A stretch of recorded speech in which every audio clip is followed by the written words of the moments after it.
Desperate times call for desperate measures. Just ask Pakistan. It's dialing everyone on the phone book, old allies, new friends, anybody who can help them out of this crisis.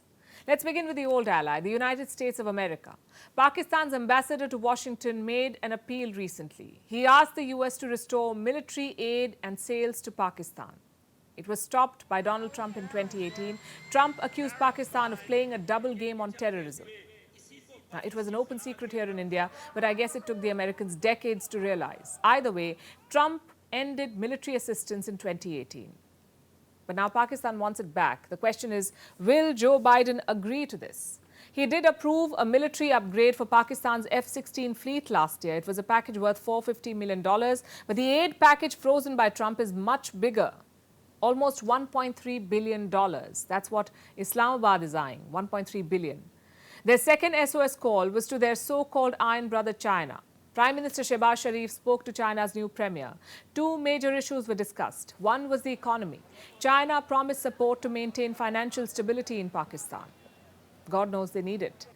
And second, Chinese assets in Pakistan. Shahbaz Sharif promised to ensure the safety of Chinese workers, institutions and projects. Recently, they've been targeted by terror attacks. Pakistan's army chief is also on the job. General Asim Munir is on a trip to China. It's the first by a Pakistani army chief since the pandemic. He met senior diplomat Wang Yi. The two men reaffirmed the so-called all-weather ties between China and Pakistan.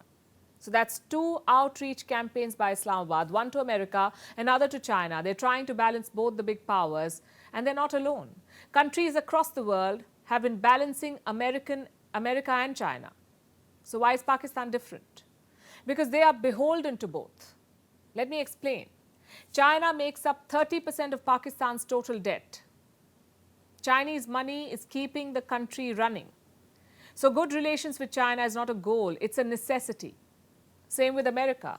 Most Pakistani weapons are of US origin. They need American help to repair and expand their arsenal. And don't forget the IMF help.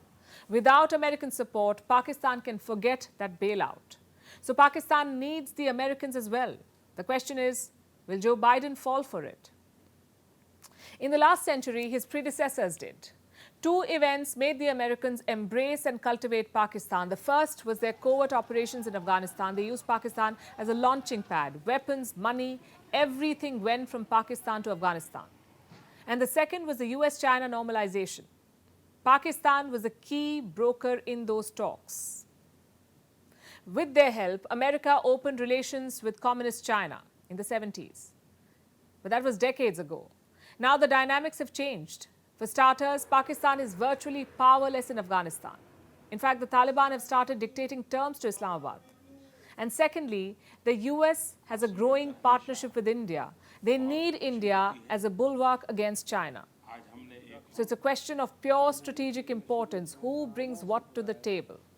Right now, Pakistan brings a whole lot of instability and nuclear weapons, and that's what many experts point to. Pakistan is home to the most dangerous nuclear stockpile. If they fall into the wrong hands, anything could happen. So what does the US do? Keep the relationship alive without investing in it. But going forward, that could become hard. Why? Because Pakistan is growing ever closer to China. Maybe it's out of compulsion, but Washington may not see it that way. Just consider what happened last month. Joe Biden hosted his summit for democracy. More than 100 countries participated. Guess who did not? Pakistan. And they got an invite, but they decided not to attend. I hope America is seeing these moves. A Chinese colony cannot possibly be an ally against Beijing. It's like trying to recruit Canada in the war against US. Simply won't work.